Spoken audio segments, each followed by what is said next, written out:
Thank you for being with us today. We specifically called you together to talk about what I think is a very, very sad situation and to give you a timeline. So if you'll allow me, I'll go through this timeline as we've developed it up to this point. Please understand that our investigation into the death of Rebecca Sedgwick is still in its early stages, and the information that I provide for you today is subject to change as the investigation goes on. One of the reasons it's subject to change is we're trying to unravel and untangle a bunch of middle school conversation that occurred on electronic devices. A lot of squabbling between kids. So certainly what I tell you today may not be definitive, it may not be the end, it may be just one of the renditions of the information we've developed. But let me start with what I know. Rebecca Sedgwick, who's 12 years of age, jumped to her death. And it was one of the saddest situations that I've seen. The information we've put together back in 2012, the bullying began at Crystal Lake Middle School. In November of 2012, Rebecca ran away. The sheriff's office was called. We were able to locate Rebecca, or she returned home, and DCF was also notified. In December of 2012, Tricia noticed, and Tricia is the mother of Rebecca, Tricia Norman noticed some cuts on the right wrist of Rebecca, and Rebecca said it was because she was being bullied. There was a crisis line phone call made, and from there Rebecca was taken to the hospital where she was Baker acted and stayed for 3 days, and counseling was set up. Rebecca, subsequent to that, returned to school, and the bullying continued. On January the 24th, the sheriff's office was called by Tricia, where a non-criminal report was written. There was a juvenile disturbance at Crystal Lake Middle School where Tricia was bumped in the hallway but could not identify a particular aggressor. There was also related to us that a juvenile wanted to fight Rebecca. School administration was noticed the next day. They immediately called both of the girls in separately, counseled with them, and actually changed some schedules so these girls wouldn't have class together. During this same period of time, Tricia decided that she would homeschool Rebecca for the rest of the year. Now let's fast forward to this year. Rebecca was moved to Lawton Child's Academy, and she was reported to have loved the school. The bullying continued by a group of female juveniles on different social media outlets such as Kik, Ask FM, Instagram, and Voxer. And here's some of the quotes that we found. You should die. Why don't you go kill yourself? On September the 8th, Tricia last saw her daughter. As Tricia went to bed, Rebecca was on her cell phone texting. When Tricia woke up on the 9th of September, Rebecca had already left for school. Rebecca normally leaves for school at 6:45 in the morning. At about 4 p.m., Rebecca didn't return home from school, and she always returned home like clockwork. At about 5:30, when Rebecca still wasn't home, Rebecca's older sister calls her mother, Tricia. Tricia rushes home about 6 o'clock and calls the school to find out that Rebecca didn't go to school on the 9th of September. Apparently, Tricia questions the school, and the automatic system that notifies when children aren't in school wasn't working. On the 9th of September, about 7:07 p.m., deputy sheriffs responded to a missing persons call at Rebecca's residence, and the deputies could not locate Rebecca. So as is protocol, they notified the detectives, and we responded that evening with detectives at about 9:22 p.m. The detectives began background searches while the other deputies were looking in the area. We were trying to contact friends, determine where she may be, if anybody knew where she hung out. And during the course of this, we determined that Rebecca liked to hang out with the feral cats or visit the feral cats behind a pharmacy that's at 92 in Cumbie. And she also liked to hang out in a abandoned cement plant that was on Northeast Side Drive, which is about a block west of 92 in Cumbie. That's where Sergeant Hamilton and Detective Hogan, while searching this abandoned plant, found Rebecca at about, I believe it was 2:30 in the morning. She was deceased. She was obviously deceased. As we began at that time a homicide team is called out in addition to our detectives looking for the missing person. So now we have patrol, detectives for missing person, and we have a homicide team there. We determined there's actually 3 levels to the tower. There's a 19-foot level, there's a 24-foot level, and there's a 60-foot level of the tower. Rebecca could have jumped from any of those levels, and we're not exactly sure at this point in the investigation, may never be exactly sure which level she jumped from. But from all indications at this point in the investigation, that's exactly what happened. At some point in time, we believe early in the day on September the 9th, she climbed the tower, the cement towers, and jumped off, fatally injuring herself. We have had an autopsy done. The results of that are obviously pending toxicology, but we see multiple blunt force trauma from her fall from the tower. We know that at about 7:37 on the 9th of September, that Rebecca apparently posted on Kik to a Jameson White. Jameson White's 12 years of age. He lives in North Carolina. They've been social media friends. Apparently at some point in time they met at an airport. But she posted that she was dead, that I'm jumping, and I can't take it anymore. Jameson never told anyone.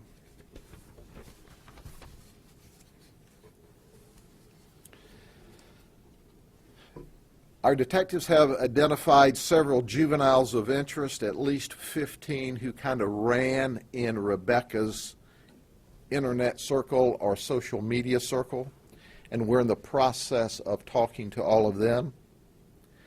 It appears, and I caution you at this point, it appears that this all started some time ago in 2012 over a boyfriend issue with girls that used to be her friend.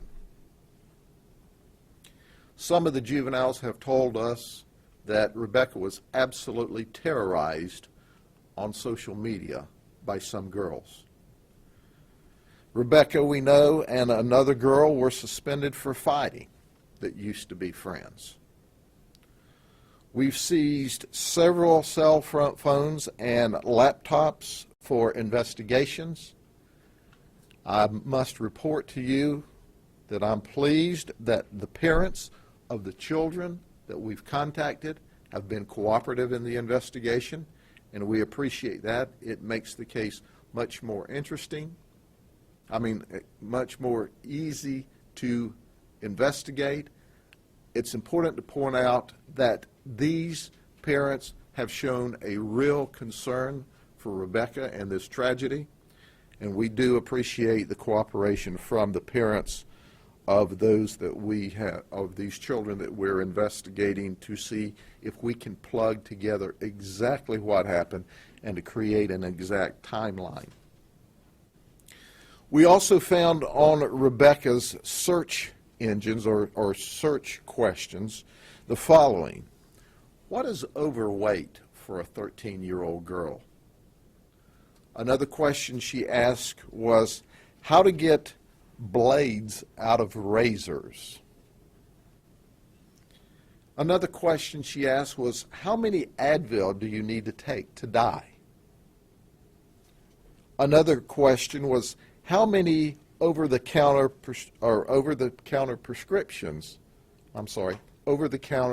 drugs do you take to die?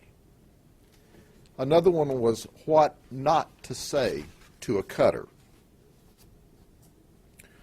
Rebecca had a screensaver that her mother didn't know about, and that screensaver showed Rebecca lying on the railroad tracks with her head up on one of the rails.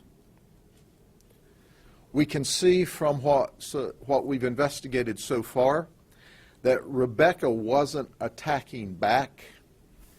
She appeared to be beat down. She appeared to have a defeatist attitude.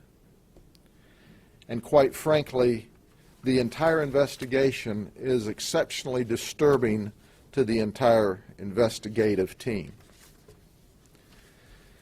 Ladies and gentlemen, we know that statistically 78% of Americans aged 12 to 17 have cell phones, that 3/4 of the access to the internet are using mobile devices such as smartphones or tablets. We know that there is a large percentage of those juveniles on those apps every day. We know that cyberbullying is a problem. In fact, the governor just signed a new cyberbullying law this year. That cyberbullying affects almost half of all American teens at some point in time. That girls are twice as likely as boys to be victims of cyberbullying and to be the perpetrator of cyberbullying. Only 1 in 10 victims will inform a parent or a trusted adult of their abuse. Texting occurs 24 hours a day, and there really is no refuge from the aggressor as long as you stay in that social media environment. Electronic bullies in many instances can remain virtually anonymous. There are dozens of free apps. Some of these search engines or these app engines are outside of the United States. I know that one's in Canada, another is in Russia, and they ignore, for the most part, our request for assistance. These are temporary sites. Most of them don't even store the data if they wanted to assist us. But ladies and gentlemen, just as with a computer, parental controls must be in place on smartphones, on iPads, on communication devices. You must install where you can software that monitors activities on PCs. You must enable restrictions and passcodes.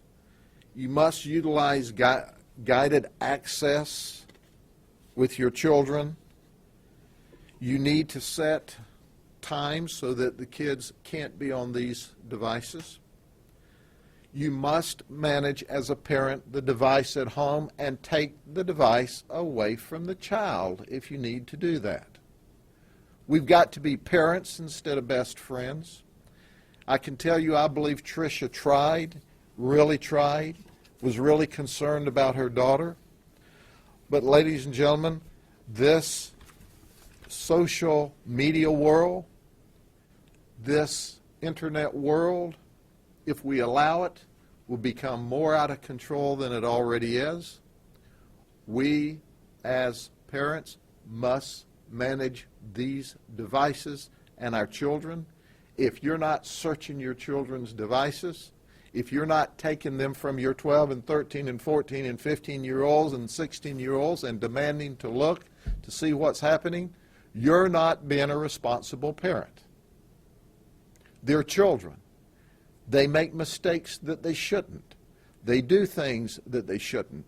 You're the adult in the house. You must look at their devices. You must manage their conduct. And that goes for those that are doing the bullying as well as for those that are being bullied. Okay, with that, I'll answer any questions that you may have. What are the red flags as a parent? I think we saw a lot of red flags here today. Red flags are excessive time on the devices. Red flags are, is your child withdrawing?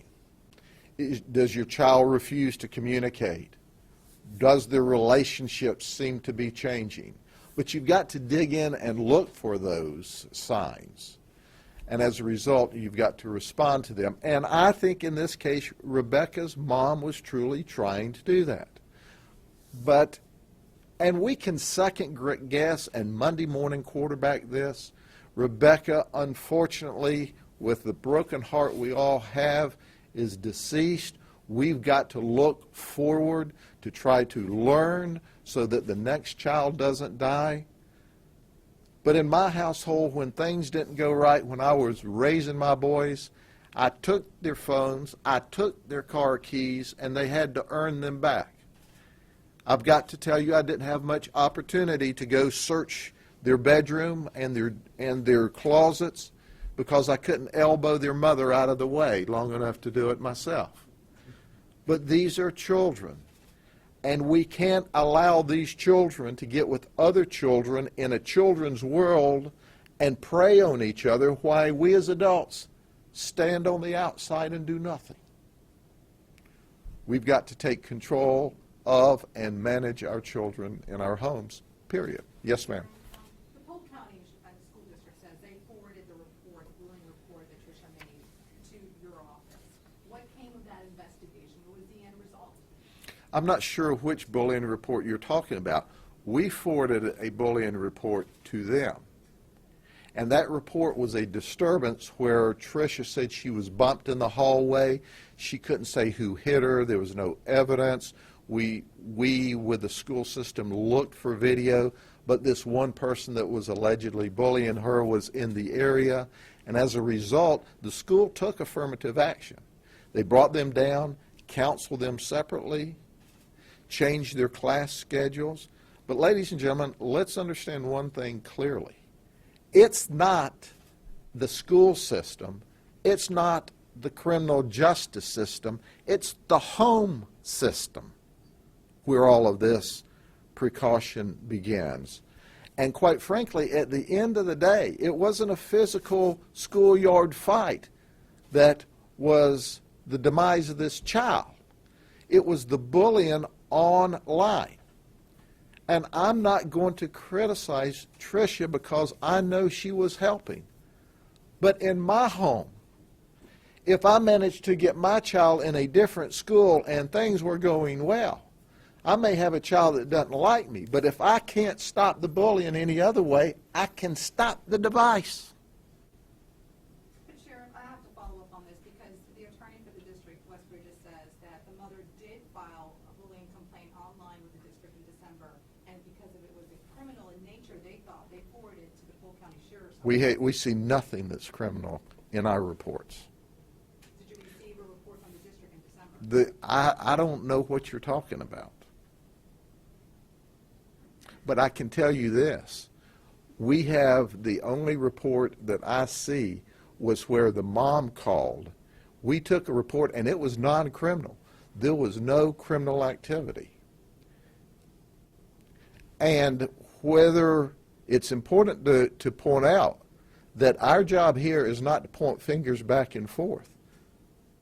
But whatever happened in December or January with this report, with the school taking affirmative actions, that had nothing to do with the bullying that was consistent on a device that was owned by the child in the home. You understand?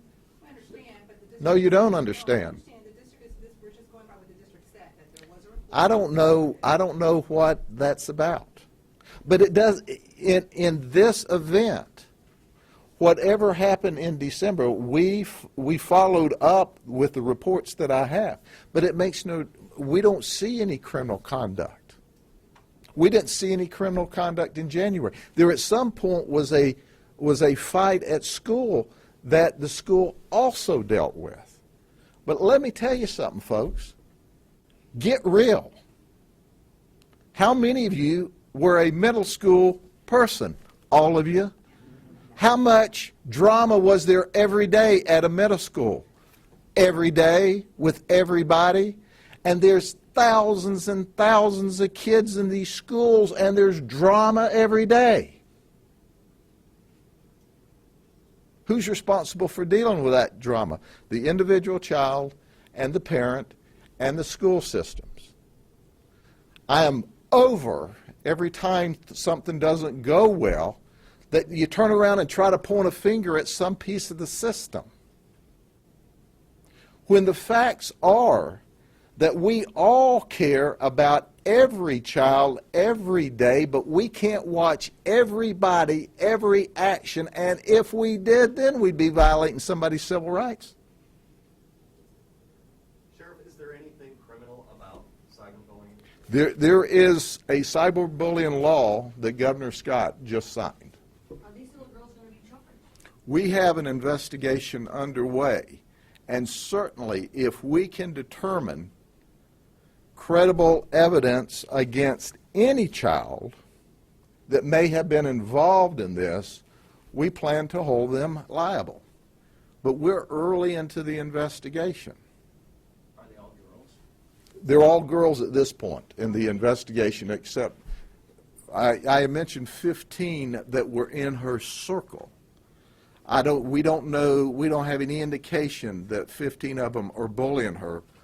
But listen, let me read these numbers again before y'all do what you sometimes do and get off on a crazy tangent. 78% of Americans 12 to 17 have cell phones. 78%. Cyberbullying is a problem that affects almost half of all American teens. And girls are twice as likely as boys to be victims, and the victims and perpetrators are cyberbullying. And you ladies know y'all can get pretty dadgum catty as kids. I'm not going to talk about it as you're adults. What you do as adults is up to you. Now, the system can't manage all that cattiness. So just wake up to that. That's understood, Sheriff, but do you think, realistically, if you can give a percentage, are these little girls going to be charged? What? Cyberbullying. Let me see. Let me get my crystal ball out here. Oh, I'm sorry, I don't have a crystal ball. I don't know what's going to happen at the end of this investigation. But I can assure you this. If we can qualify evidence of a criminal offense, the person responsible or the persons responsible absolutely will be held accountable. And who identified who wrote the message, you should die, or you should kill yourself, and what are the penalties for this? First off, it's important to recognize that we're early into the investigation. We have gathered up several devices that have to go out to our forensic peoples, for our forensic detectives for an investigation. And as a result of that forensic investigation, then we'll know more of who said what, if it's possible to find out at all. Because a lot of these, for example, and I can't remember which one it is, but one of these social media systems is in Russia. And you try to call them and talk to them, they're not interested. So keep in mind, we're dealing with a system that a 12-year-old's got in Polk County, Florida, that is running through a system in Russia, the other side of the world. So that makes it problematic. but we are doing our best to chip through all that. Listen, keep in mind, you were kids, you've raised kids, you may be raising middle schoolers now. We're trying to sort out a bunch of girl talk, which goes farther than girl talk in this new, if you will, communication, media, social network environment. So what our detectives are trying to do is find out why. Why did this tragedy occur? And if there's someone criminally responsible, you can believe that we're going to hold them criminally responsible.